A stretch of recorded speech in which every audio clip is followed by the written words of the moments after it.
ringtones were sold on TV. That was a huge thing in Germany. Jamba, they were called. So we tried to get into this business, and we actually got into this business and had on Jamba the best-selling ringtone for a while. We had a request to make different country versions, so have a Spanish, Italian version and English version as well, and a French version. They released the full version in France, and it really went well, and it ended up being the best-selling CD in 2010 in France. What does that ringtone sound like? Yeah, I can try and sing it. Du bist so yummy, yummy, yummy, yummy, fett, fett, fett. So yummy, yummy, yummy, yummy, fett, fett, fett. Im Sommer gibst du Schatten und im Winter ist du warm. Und nach jedem Essen kommt ein Ton aus deinem Darm. My peer group was all still making great art. And I was like, yeah, you know what? I have #1 in France with a fart song. It starts with just taking that leap.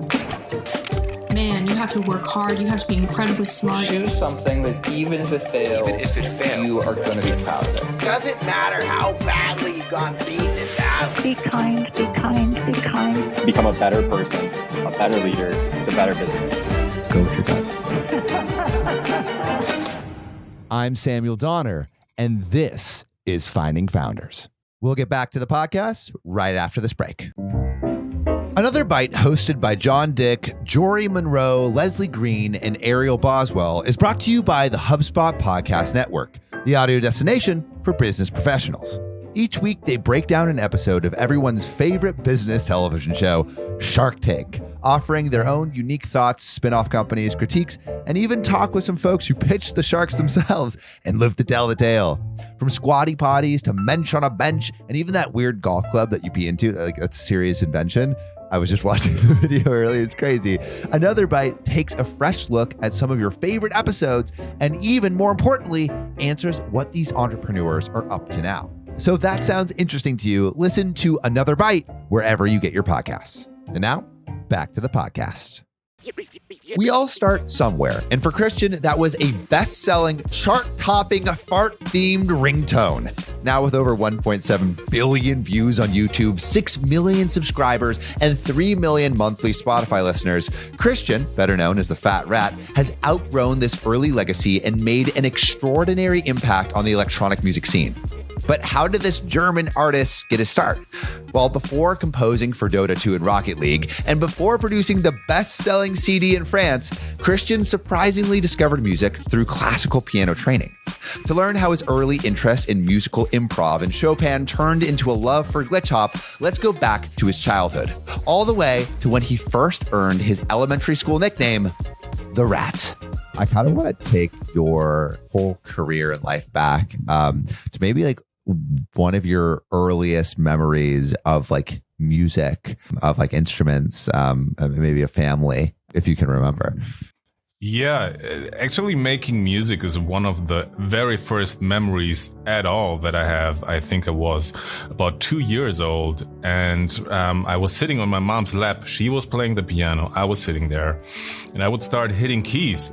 But after a couple of sessions, if you will, she noticed that the notes I was playing matched what she was playing.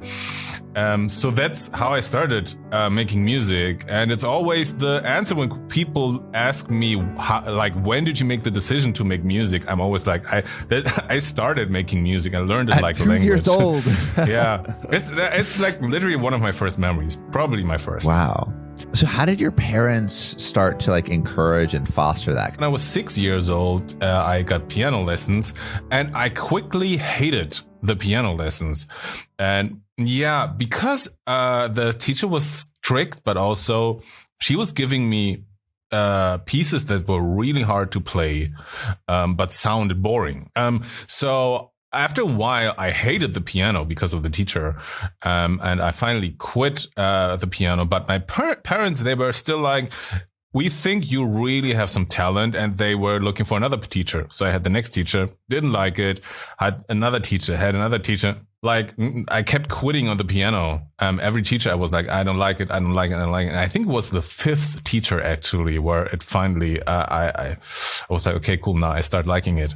He was more into improvisation. He was more like blues and jazz and doing those kind of things. And also, he was in the meantime, my mom had founded a music school, and he was working there. So he kind of had to do what my mom was telling him. He's like, please train my child. yeah, and what he was always complaining to me. He's like, he's so talented, but he never practices. But after a while, he said like, but he always comes back with new songs that he wrote himself. And my mom was like, please, just let him play his own songs as long as he keeps making music.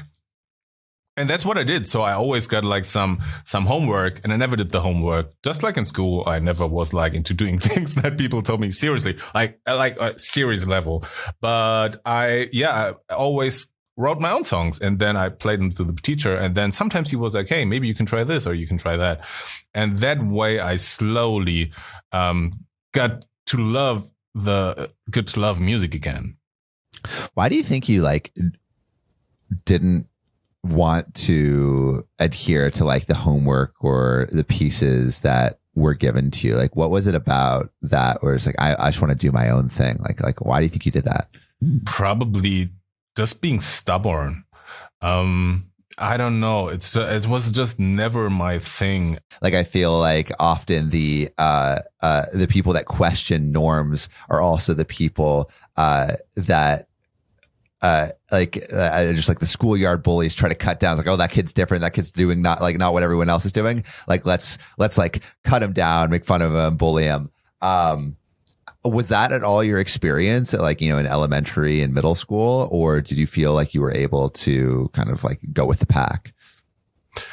Not so much. No, and it's not so much going with the pack. So my artist name, the Fat Rat, actually comes from school because people were calling me the Rat, just in German. So it's Ratte, which was my nickname for a long time. And people were like kind of trying to put me down with it. So you were called the Rat because maybe like what you went against the grain. You hated everyone, or like, is there anything you actually did? Specifically, so I grew very late. So for a really long time, I was so much smaller than everybody else. And when you're a boy, like, I don't know, 12 years old, and everybody's so much taller than you, and you know, boys fight, at least in my time. They did. I don't know how it's today looking at the school. Anyway, but we fought a lot. So you're small. So you either you run away and you give up, or you become extremely sort of brutal, if you will, right? So everybody has to. You probably win the fight, but you're still going to regret that you tried. Why did you adopt that name? Like, why is that? Like, why did you start to identify with it? Because it seems like initially it was a term meant to put you down. Yeah, initially it was, and then later it was just a name, right? You have your name in school, and everybody calls you that way. And then it wasn't a super conscious decision when I started playing online games. That I just called myself the Fat Rat. It was just, I thought it would be fitting, and I thought it was also, it's like, it's like somebody you that's really hard to kill. Right, a fat rat. It's like it's annoying. It's hard to kill. And it's hard to hurt even. So that was sort of the feeling that I associated with it. So you have this really interesting like character development in terms of identifying with this rat, in terms of like you're going to survive by any means necessary. But while the Fat Rat is developing, you're also still developing your music. So as you're going to, like 15 or 16, how does the thoughts of what you want to do in music change? Is there like a career path that you see for yourself going forward initially, and as you go into high school? Yeah, because music was the only only thing that I was good in. And I always loved classical music and orchestra, and I was like decent at that time playing piano. So I thought to myself, okay, I might become a conductor. That would be awesome. And what also happened then when I was 17, that was a really, really important experience for me, was that I got a new piano teacher as well, who was super strict. Because my mom told me, hey, Chris, if you want to make classical music, you have to be really, really good. So we have a really good teacher in our music school, and you'd have to go to her. And she was just really, really strict. I remember I had the first lesson, which was okay. And then I practiced a little bit and went to the second session. And she was like, right away, she said like, Chris, this is not working. If this is your level, this is your dedication, just leave. It's not going to work.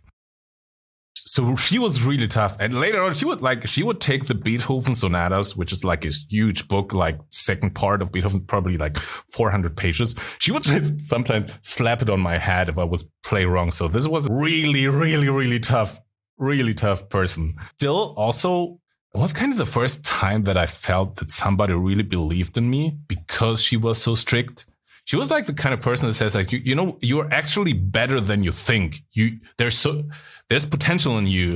And if you really start working hard, yeah, you can actually develop that potential. All of a sudden I felt like, oh, I'm on top, right? I'm pretty good. I can change things when I put myself to it and I practice and I put in the work and the effort. And man, that changed sort of everything, because all of a sudden you feel like, wow, I can actually create my own life. And I had this experience of changing myself, changing my own life. That was probably one of the most important experiences. How did that begin to flip more towards music production? Because like, it's like what you're doing today is different from being a classical conductor. So I'm wondering, when did you start moving towards that path, and what were the things that inspired you to get into the music production side of things? So what I did at that time was I was practicing for 4 hours per day at least. So I would stand up at like 5:30 a.m., practice for an hour, get to school, then practice at least 3 hours in the afternoon, 7 days a week. Extremely dedicated. And then I went to the first competition, but I didn't get into the next round still. Then, and this is the important one, there's a competition called Jugend musiziert, which is like the big piano competition or music competition in Germany for young people. And I played there. And I know I played better than I ever had played before. Like, it just came out. It was just, for me, it was just perfect. It was like really, really difficult pieces that I was playing. However, the jury, I quickly realized when they were introduced, that they're actually not that competent. It was just like some random teachers there from the school where this was held. And then after I was playing, they called me in, they were discussing my things, and the things that they told me that they were criticizing, I was like, they don't even understand music. They were telling me things that made no sense. And none of them was a good piano player, actually. And then I got the final score, and out of 25 points, which is maximum, I had 16 points. Which is like, this is like a 3, wow. Like a C or a C grade in school. And I was just completely devastated. And it turned out this was one of the most important experiences that I had, because that was when I decided, and I had a couple of other experiences where I realized the problem about classical music is that it's not so much about actually the music. It's a lot about the connections that you have. It's a lot about the friends that you make. Experienced people in the classical music business, if you will. And so they said like, oh yeah, the problem is he didn't know any of the people on the jury, right? He had no friends there. You need to build the connections and everything. And after I learned about this, I was like, this is not for me. I want to make great music. I don't want to like build my career based on connections. I want to build my career based on great music. Yeah, I want my music to speak for myself. Yes, exactly. I'm putting myself in your position right now. I don't think I was as good as you, but I did classical piano for 15 years when I was younger. And so I was practicing like 2 to 3 hours a day, every day. I was lucky to find another passion before I realized I was never going to be as good as I needed to be at piano. In that interim, like there was still a little bit of listlessness where I was like, what do I do now? When you realize that this classical track that you had been on for the last, 10 years, something crazy like that. It was like a lot of years. that track you were on didn't seem to interest you or be viable. This specific feeling is I think, like something that a lot of young people feel, a lot of people that feel like unsure of what they are doing in their careers right now and want to change. There's this feeling of like, oh shit, like I hate what I'm doing right now, or I'm not sure what I want to do. And so I have to find something new. And it's like, how do you even begin to find that passion when you can be so low? And how did you do that? I really wish I could give like some good advice on that and tell people, see, this is how I figured it out in a great and mature way. Unfortunately, that was not what I was doing. I handled it in a very immature, adolescent way, which was drinking a lot of alcohol, partying like crazy, and trying to get into every fight that I could get in, because I was doing Kung Fu for a lot of years now, and I was finally growing up, and I was still so disagreeable. So I was sort of I don't know. I'm not proud of the person that I was at that time, really. And I was just, just floating around for like, maybe it was like 2 years or so, where I was really just frustrated and angry and aggressive and 19 years old and just the worst. Can you tell me about a story from those times of like either like a fight that you got into, or just like something that you feel like represents just who you were? Yeah. So, it was actually we can spend the entire evening telling you stories. One is that we were going to a Altstadtfest, which is like the old city fest in Göttingen, and we were warming up, which meant before we go to it's the party in the entire city in summer. And before that, we met at home at a friend, and we were warming up, which means just drinking like crazy. And it was completely wasted already when we went for the party. And how they called this, I don't even know the English word. We had this back in the day where we didn't have mobiles, but you had this telephone cell where you step inside and you make a call. Oh, like a phone booth. Yeah. A phone booth. Yeah, exactly. Which had glass on 4 sides. And a friend of mine said, hey, let's scare them a little bit.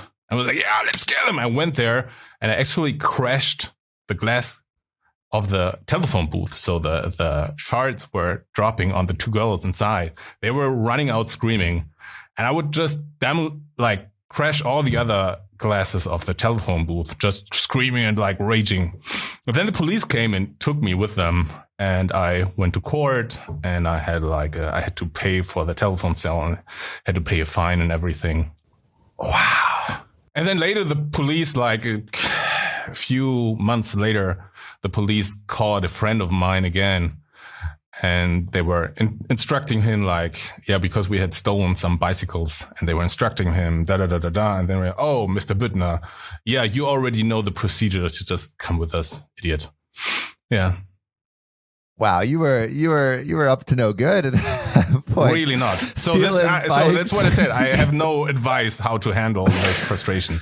How did you discover music production? I discovered it through a magazine that a friend of me had lying around. It was like a magazine where it's about, I don't know, synthesizers and audio equipment and stuff. And of course, I was going to clubs a lot. I was loving dance music. Dance music was already very huge in Germany in the 90s. What did it sound like?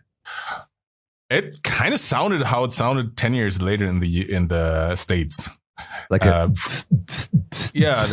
techno-ish, like what later on, I don't know, Rihanna and Lady Gaga were doing. It was somehow like that. It was in the... Okay, so you're getting influenced by all the clubs that you're going to. You are stumbling upon synthesizers. How do you actually take the leap into getting that equipment for yourself?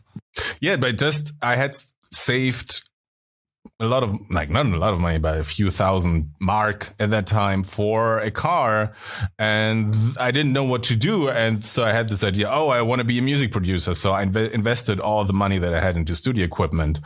And all of it. And you had never produced a music in that way before. No. They're like, let's just go all in. Yeah, let's go. Let's do it. Okay, so what did you buy?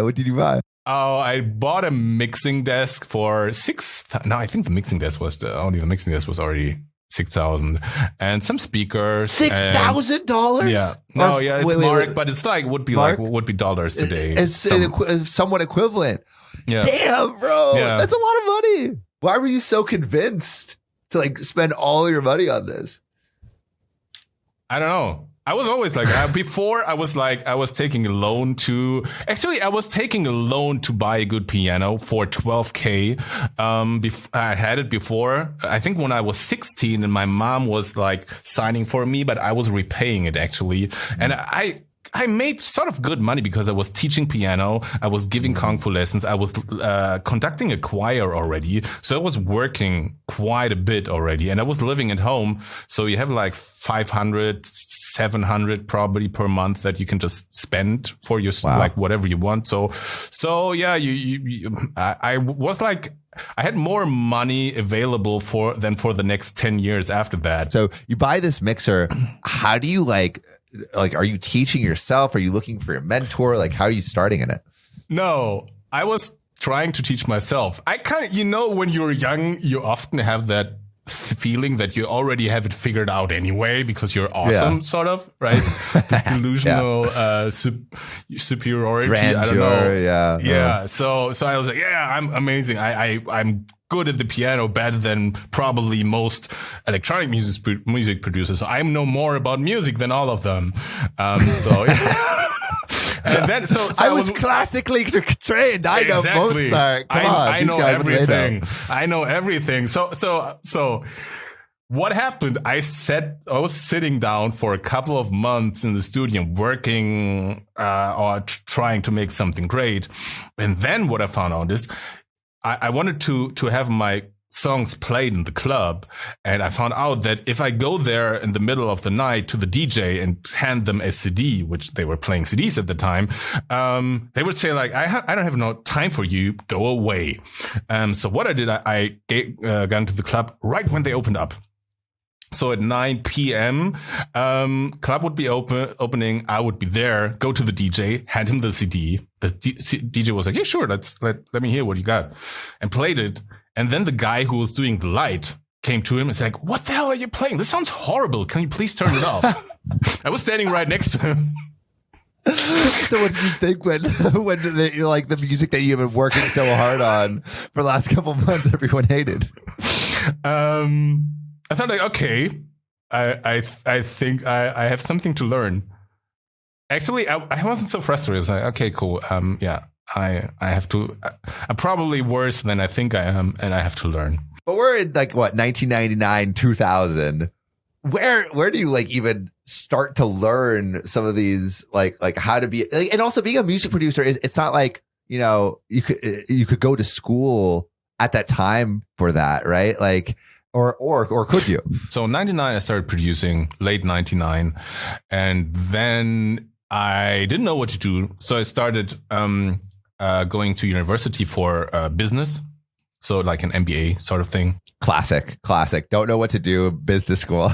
But yeah, so I was like, I it's not going to hurt. And actually, I'm still benefiting from that a lot because I have to run the business. So when I look at, I don't know, how's it called in English, the books, and understanding the accountancy. Like right? Taxes and all that. Taxes and all those things. I still have a basic understanding, which is helpful, maybe also sometimes dangerous. But anyway, and then I was still producing music, still nothing happened. And then I found, sort of accidentally on the internet, that there's actually a school where you can learn audio engineering. On the internet in 1999? No, you couldn't learn on the internet, but you can. Okay. I found on the internet that there is a school. It was in Munich. My mom is from Munich, so it was like 500 kilometers away from where I lived, so it was quite a little further away. I was like, this is what I'm going to do. And then I went there. And it was amazing. What was really amazing was that I had tried to self-teach to myself for so long because I had like so many questions in my head. And when they started teaching, like everything they taught was like, oh, this is how you do it. Oh, that's how that works. Da da da da da. And all the other people who hadn't like tried to self-teach them first, it was just information where they didn't really know where to put it. And I was very motivated, and while being really not that good in school for a long time, in the end I got better. In university, I was the best in class, almost the entire class, or one of the best. Without application, a lot of information becomes like useless. It becomes just like learning for leisure. And so having this background of like you already trying your hand at that made that information instantly applicable. So now my question is, were you instantly applying it in the background, like as you were going through the program? Were you continually making music and like utilizing that new information? Yes, absolutely. I was producing. I was like trying to get record deals. Didn't work, but at least I got invited to some labels. So they were like, "Oh, that's not bad. We will think about it." So I already got into that situation with some cool labels. And since I was sort of the best in class, there was, for example, one DJ who was like playing a lot of the hip hop, like all the hip hop parties in Munich. He was like the top tier hip hop DJ in Munich, and he wanted to work with me. I learned so much there as well because he had absolutely zero knowledge about music. And he was also really not good in audio engineering. But he had a completely different like approach to music. For him, it was all about like, is it cool, right? And will people dance in the end? So I made a lot of things where I thought like, oh, it's like great chords and great engineering. He was like, this sucks. People not going to dance. And sometimes I finished something and he would play it and I would see, okay, people are not dancing. So it really opened another ear for me where like, okay, this is another perspective that you can have on music, which is not a technical perspective. It's not like a theoretical music perspective. It's just a more you're sort of listening with your hips, if you will. I love that. That's so cool. Wait, so when you were going through this program, you met this DJ. Were you guys like going out to clubs together and like, or like sitting in the studio together, working on like songs and then like testing it out and like exactly. And in this, did you have was there like a goal or dream that you guys had in your head where it's like, okay, like we're going to be like a duo or something, or was it just, random practice? Like what was it leading towards? I was always seeing myself just as a producer, not as an artist. I don't know why I had this idea. I don't know. Probably because I was so disagreeable that everybody always told me, Chris, like give others their room, right? Do not be like, don't always try to be in the center of attention. So this was sort of a mantra for me. I was like, okay, I'm learning, I'm growing up. I don't want to be in the center of attention all the time. And so I didn't have the idea of forming a duo. I don't know. I just wanted to have a record deal. That was everything that I wanted. I just wanted to put out music. That was sort of it. There wasn't like a specific goal where I was like, oh, this is exactly where I want to be. How do you get a record deal though? Like, how does that happen? Like, and I didn't even know. I was just sending demos around of also stuff that I produced where I thought like, okay, it's probably going to be a project. Like I said, I never wanted to be a DJ myself or an artist myself at that time. But nothing worked. Right. And then was also was a big problem that started there was like Napster and Kazaa and those things, those peer-to-peer networks, because labels stopped signing stuff. Really? Because it was hurting their like bottom line? Yeah, like crazy. Like revenues went down like, I don't know, 12% per year. And was like 12% West, 12% West, 12% East. It was like really, I think the revenue went down overall like 50% over a couple of years. So it was really, really, really bad. Wow. I didn't know Napster had such like a huge effect. It was crazy. Especially in Germany, because the labels stopped signing like almost completely. And later they were still like, yeah, you can come, you can play me songs, we can chill, but I'm not going to sign anything because I'm not allowed to sign anything. They were very, very careful about signing new stuff because they had to save money. They were scared that they would like just go out of business. It was difficult initially, before all of this, to get a record deal is now like near impossible because because of Napster. Okay, so what year are we in right now? So we're in like 2001, 2002. Let me think. When did it change? So the next step really happened 2003. I was still studying and I had to do an internship. And I tried to talk my way around the internship with the prof. I was like, hey, I have like so much experience. You're like, no, Chris, you do your internship. So I applied for a internship at the student radio, which was amazing because I was just recording girls because all the editors were girls. That was fun. But then I also got another internship at a music production company, which had produced Lou Bega Mambo No. 5. He's Lou Bega. A little bit of Monica in my life, a little bit. Yes, that one. Yeah. It was a huge worldwide hit and was produced in Munich, actually. Lou Bega is actually from Munich. And so I got an internship at the production company and was like, this is my chance. And was just producing like crazy. And at some point they were like, yeah, so we have this stuff, you can just try making a remix. So I would like make 3 remixes and like really worked hard. And I was getting better. They liked what I was doing. And at some point they said, oh, you can like lead the production team. And they brought me in the studio with Lou Bega. And they had a huge studio booked for the next album production. And I was just pulling in more and more work. So I would just do everything for free, if you will. Or then a little bit later, I asked them to pay me 500 euros at that time, which is like $500 per month. So just so I can make a living. And I would just work like crazy. I would just work, 14 hours a day. We'll get back to the podcast right after this break. Are you sick and tired of wasting all your time on tedious tasks like writing reports, writing blog posts, trying to personalize countless prospecting emails? Like when you like change that first sentence and it's just like, oh, this is a new email. Well, guess what? You don't have to do any of that anymore because these new AI tools are going to blow your mind. I don't know if you've been playing around with ChatGPT. Insane. People think they're coming for your jobs, but I think they're going to make your job a lot easier. And that's why HubSpot is introducing their newest AI tool, Content Assistant and ChatSpot. Content Assistant uses the power of OpenAI's GPT-3 model to help you create content outlines, outreach emails, and even web page copy in seconds. And in case that wasn't enough, they created ChatSpot, a conversational growth assistant that connects to your HubSpot CRM for unbeatable support. Head to HubSpot.com/artificial-intelligence to get early access today. And now, back to the podcast. How do you think at that time you were thinking about getting into this world and the work that it would take to like break through the noise? At that time, I actually did then have a strategy, which I had kind of clear laid out in my head, which was I'm going to work for free. I'm going to take as much work as I can until I have more requests than I can take.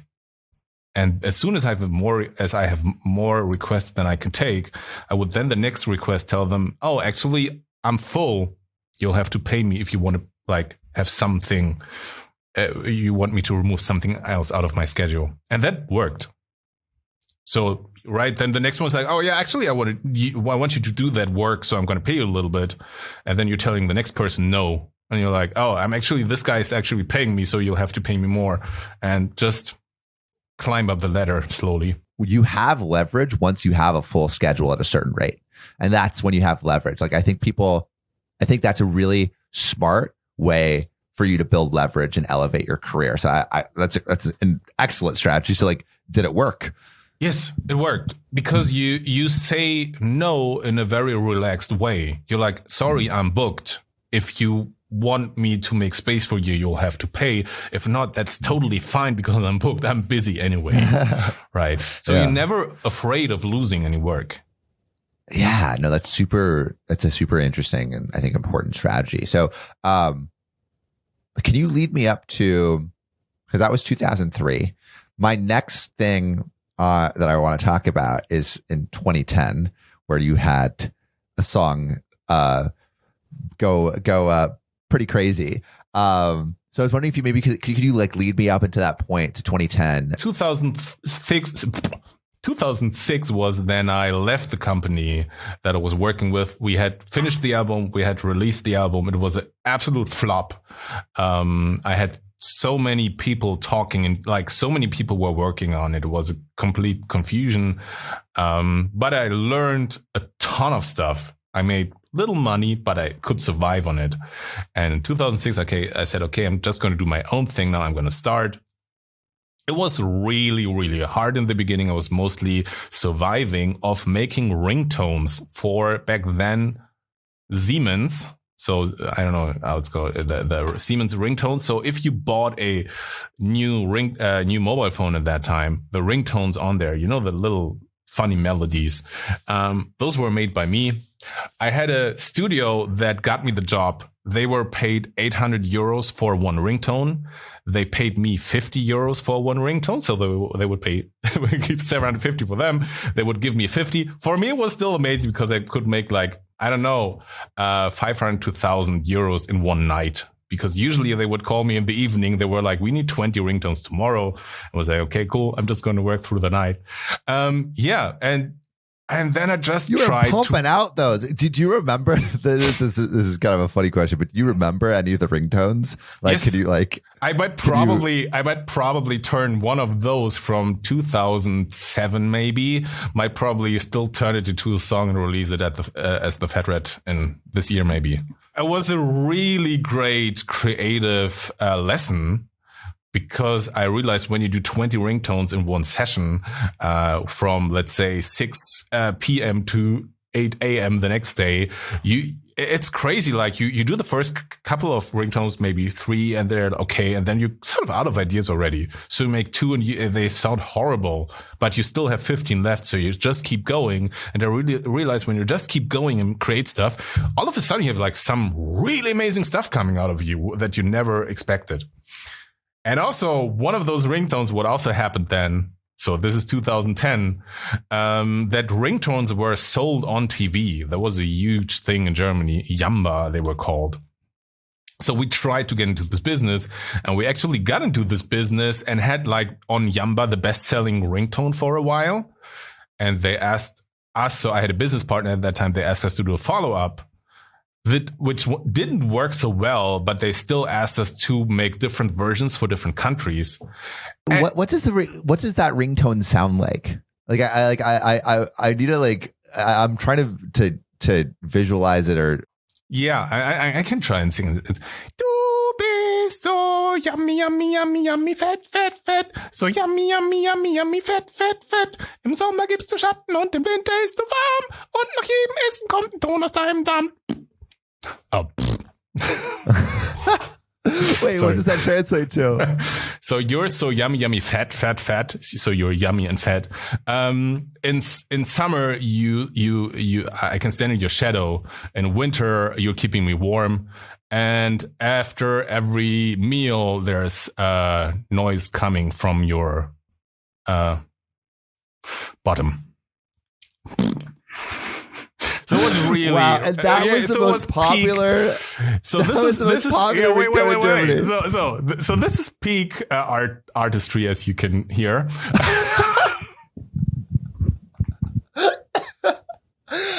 I love how you go from classical music playing Chopin to making these ringtones. That's amazing. But like, it seems like there's good money in it though, right? That was the point. And I was like, I had still like all this classical writers surrounding me. And I was very disagreeable still.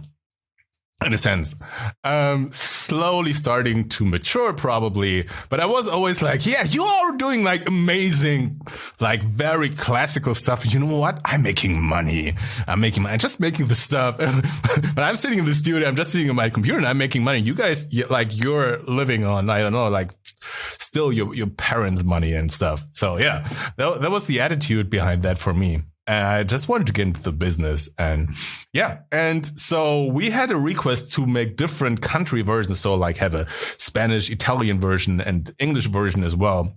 And a French version. And then 2010, they said, oh, can you please make like a full song out of it because it's working well in France? And I just sat down for like 2 hours probably and just like did something to make a song out of it, like weird stuff. And they released the full version in France and it really went well. And they released it on iTunes. And then it went into the charts and it went on top of the charts with the CD sales actually. And it ended up being the best selling CD in 2010 in France. And we're talking about the country that has like Daft Punk, just to remember. and Median. Yeah. Bro. Everybody in France knows that song. No way. That's in. How did that feel? How did that feel? What are you thinking about? Because it's like, yeah. I won't even prime that question. How did you feel with that? Can tell you exactly what I was thinking. I was like, this is not my fault. Like I can make great classical, amazing music. And I was making very like sophisticated music. If you guys don't listen to it, if you guys buying that shit, that's not my fault. I think it can be frustrating sometimes as like an artist to be like, man, the people don't like the thing, like the sophisticated, meaningful music or art. And they just want the nyon nyon nyon yummy yummy songs. Yeah, was that in frustrating a way, to you? Not really. I kind of saw myself like a rebel, if you will, right? To my peer group was all like still making great art, and was like, yeah, you know what? I have #1 in France with a fart song. What do you have? I'm making money. Yeah, wait, diving into the numbers, like how much does that pay? Oh, it wasn't that much. It's not, but I think the best month was probably 17K, I think. So it's getting not better. Bad, bro. So not bad. So overall, I don't know, probably I wasn't taking care of the business at that time. Overall, I don't know, maybe 50K, maybe 80K, something like that overall. Because you get this super small split that you share with your management and the other guy in the company, and everybody who wrote. And I was writing it together with another guy as well, who did like actually really contribute to it. So, yeah. But yeah, so I wasn't frustrated about it. I also felt like I feel like often the stuff that later on people think it's art at that time is often like frowned upon, and there's this like love-hate relationship often, which you can find. I think ABBA there was a time where ABBA was like canceled in Sweden. Like they were starting to get popular. If I remember correctly, I'm pretty sure about that. But then people are like, oh, this is like low quality music. We have to protect the youth. So they were like, wasn't allowed to play ABBA on the radio and stuff like that. So it often happens when something more like, more revolutionary. It's probably the same with hip hop or rock music when it came up, or rock and roll, where with Elvis, where there was like trying to protect the youth, or the Rolling Stones or stuff. So I was kind of seeing myself in that way, not fully, but Yon and Elvis and the Rolling Stones, same level, same level, not quite. No, back then, just to clarify that, I didn't think that 30 years later somebody would look back and like, oh, this is like art, or something. Not that, but I felt I was at least making something relevant. Right. And I felt, which is also what I felt when I started working with a hip hop DJ, like music doesn't need to be sophisticated. It needs to move people. It needs to touch people. And also when that song blew up, first I thought it was just kids listening to it, but YouTube was around at that time already. And I saw videos of clubs with like thousands of grown-up French people doing a weird dance to this song with a farting. That's so funny, bro. That's insane. I'm starting to create stuff that has an impact. That matters. Yeah. It's like, if a tree falls in the forest and no one's there to hear it, does it actually fall? Does it make a sound? If an artist is there to make a painting and no one looks at it, are they an artist? And I think come to the conclusion that artistry needs relevance. An as vital component as the art itself is the ability to be relevant and to have to distribute and for people to see it. And so I think you kind of mastered that component of, okay, I have distribution, right? Where it's I can get hit number one in France. But maybe it's not the art that I feel is close to the heart. And so in 2011, I feel you start that journey into okay, how can I both have distribution relevance, but also create art that's meaningful to me? Could we talk about getting married? Yeah. I'm trying to find a way to make it short. 2010, I was moving to the US because everybody was looking for the next hot European dance producer. If you remember, there was a time when dance music was becoming so big in the US, and all the record labels realized that at this short period of time, the hip hop producers the American producers hadn't quite catched up to the European producers who had been doing this for a long time. And we used that to go into the US and worked with the major labels there. And at the same time, my friend, sort of best friend girl that I knew since I was 17 and she was 15, finally became single. She was always in overlapping relationships, and I always wanted to be together with her. But she was also always in a relationship, and she just became single. And we moved to the US, and she was in bad shape at that time. I was like, hey, why don't you come with us? I'm going to pay you the flight, and you just stay with us for 2 weeks just to get out of our hometown. And she came with us, and pretty fast it was I always want to be together with you. And she was very reluctant. She was very why? I tried to relax. I came here to relax and not for you to hit on me. But then finally I was like, okay, cool. It's fine, but just take your time. But then we got together. And then pretty quickly in 2011 as well, we got married. It went fast because we knew each other for such a long time. And it's been the best decision of my life, for sure. Because what happened after we got together?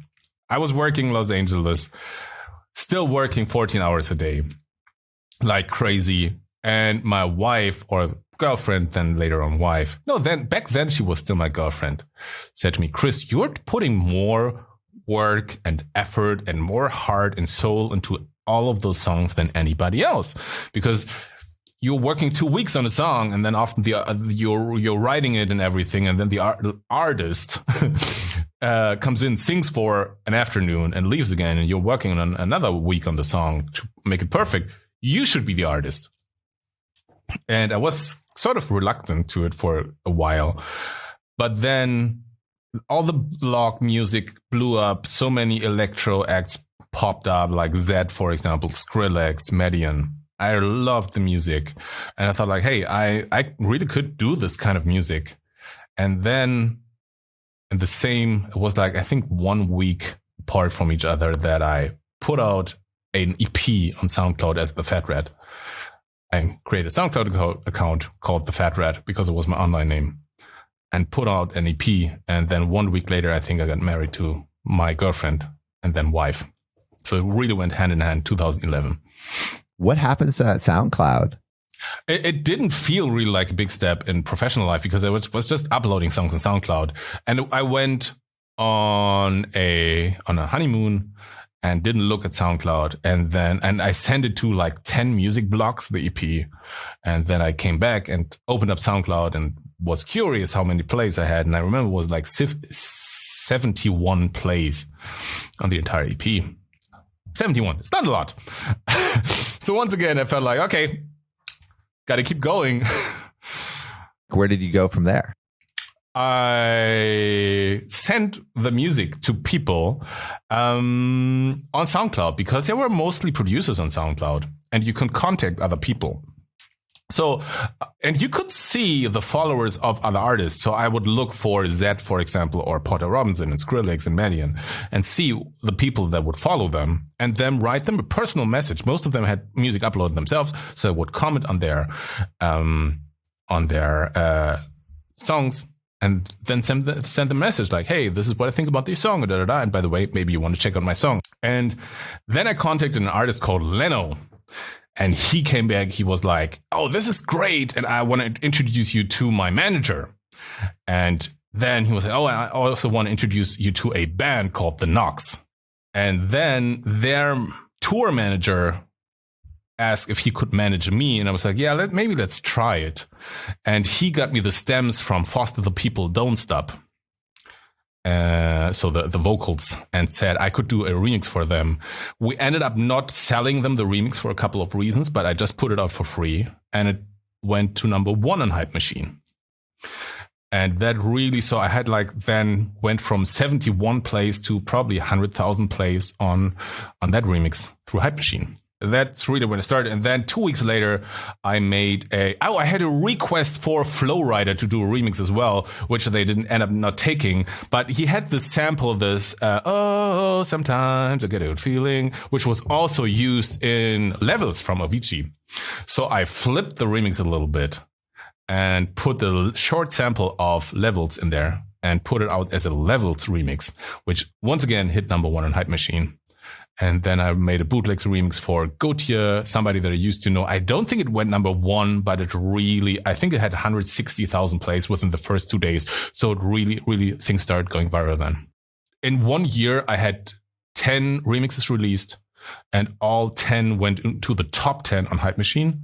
And 3 of them went number 1. I was mostly producing for other artists, but I did not like the culture in Los Angeles, like the work culture in Los Angeles. What do you think the work culture was? Grinding every day, 14 hours. And I had done it for so long. So how did you take action to move towards something else? I moved back, my wife and I moved back to Germany. And she had a very old dog that couldn't climb stairs. And we didn't find any apartment without stairs. But I knew that my mom had an apartment in her basement where the dog wouldn't have to go on any stairs. And so I asked my mom if we could move in there. And she was like, yay, awesome. My son is coming home.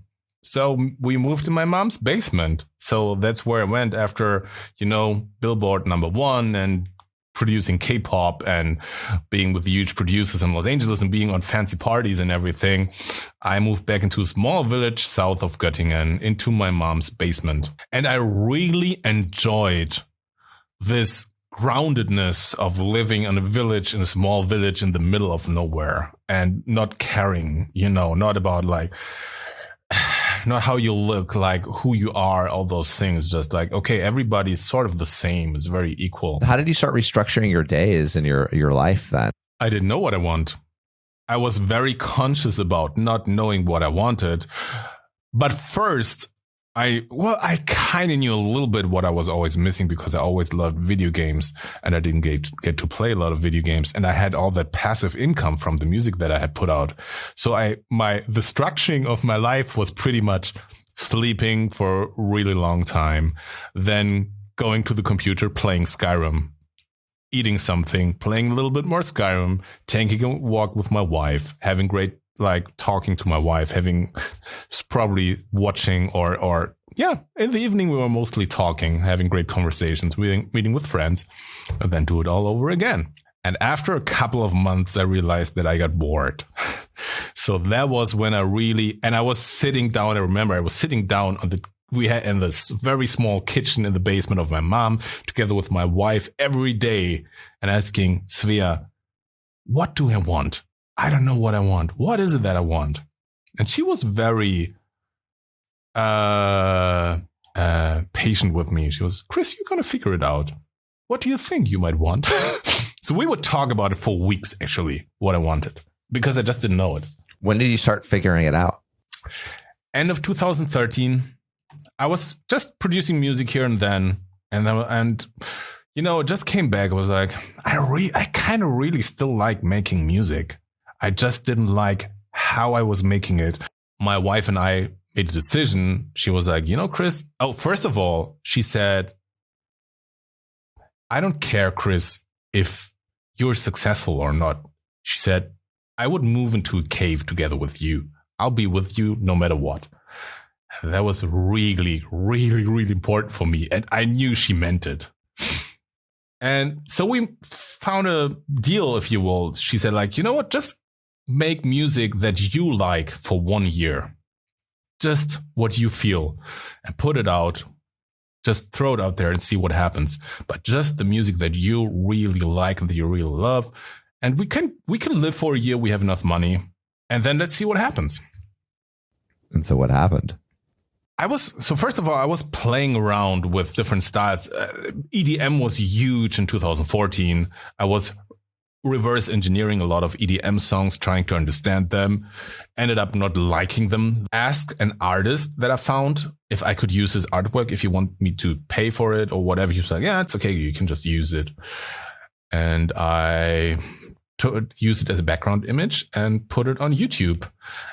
And had pretty good reactions right away. It didn't go crazy viral. And then I had sworn myself I would put out a song every month. Slowly, I saw that momentum was building and I was gaining more and more YouTube subscribers. And I think when I had put out Unity, I had 6,000 subscribers. It was in September 2014. By the end of the year, I had like 30,000 subscribers, I think. So it slowly started moving. And I had a small label that contacted me like, hey, I can just put your stuff on Spotify and iTunes and everything. I was like, yeah, cool, you can do it. And I remember in February, the owner of the label contacted me and he said like, hey, we have the first royalty statement. And until that time, everybody told me you're not making any money from streaming. It's just a couple of cents that you make. And people are not buying the songs on iTunes because I was promoting the free download link. So he sent me the royalty statements. Oh, before he sent it, he said like, yeah, we have a couple of downloads. And I thought like, okay, maybe it's like going to be like 5 downloads or maybe 10, right? He's like, yeah, we have 4,000 downloads on iTunes. I was like, what? 4,000 sales on iTunes while I was still promoting the free to download link? And yeah, I think the first royalty statement was like already like $1,000 or something. I was like, oh, wait. And I still hadn't put out Unity because I had given Windfall and Xenogenesis to the label button Unity. And then I uploaded it myself in March 2015. I uploaded it to Spotify because people were asking me, people were contacting me on Facebook back then. And they're like, hey, I want to listen to Unity on Spotify, but I can find it. And I would answer, yeah, you can download it for free and then put it into your own. You can like put it into Spotify yourself. That worked back in the day. And I got message after message, like a couple days later, the same thing happened again. At some point, like, hey, you know what? I'm just going to put it on Spotify. Even though I still thought I wouldn't make any money. And I also thought I wouldn't make any money from YouTube because everybody was always saying that. And then March, I switched on YouTube monetization. And the next day I had like $12 in one day. And the next day was like $15 in one day. And the next thing was like $17 in one day. And then I remember talking to my wife, saying, hey, it's actually, we're starting to make money. This is crazy. The next thing I kind of want to hit is copyright strikes. So if you could lead me up to those disputes. That happened 2018. So my music is free for people to use on YouTube.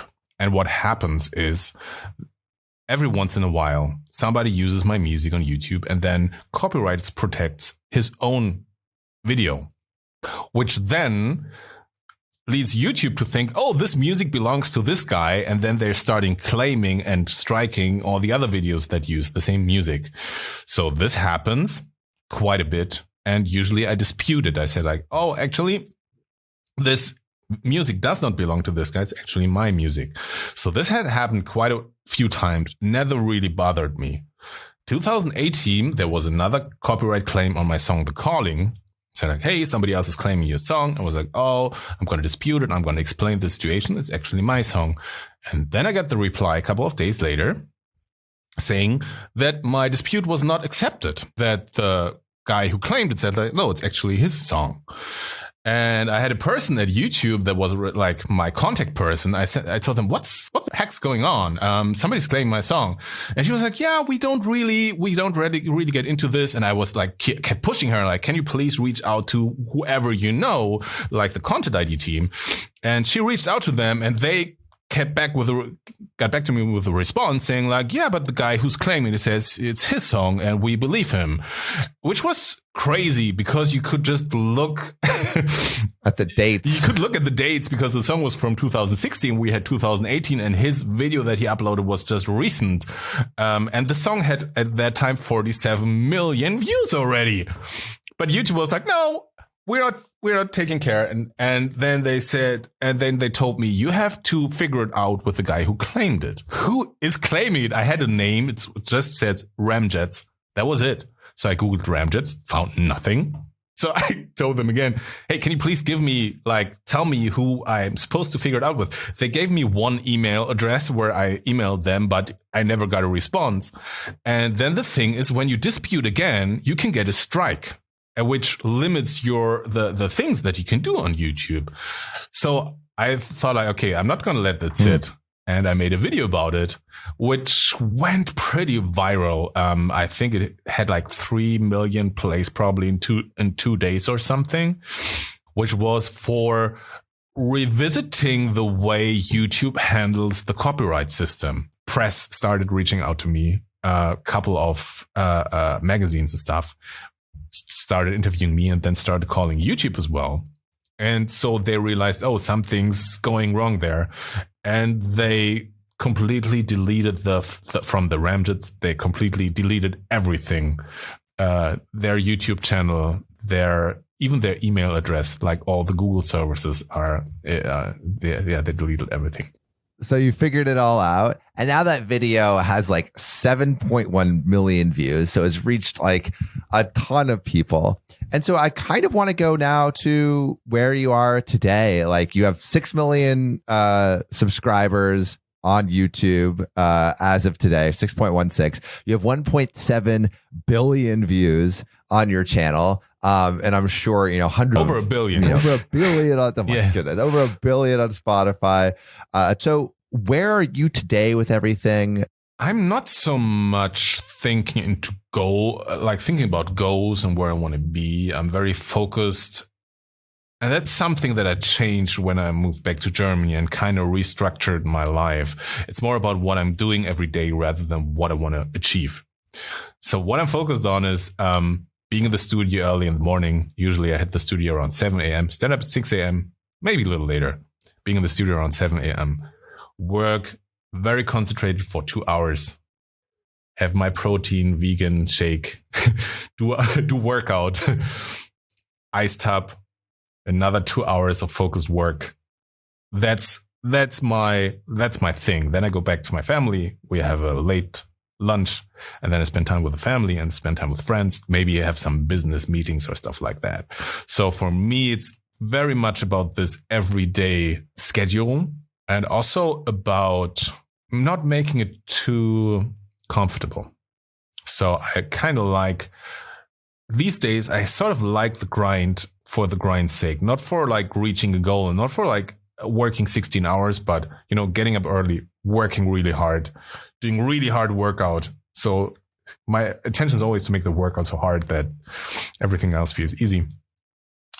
That's my thing. So it's just what I do every day. The results, it's just side product. What advice do you think you would give someone who's starting out on that journey, either trying to be a music producer or an artist?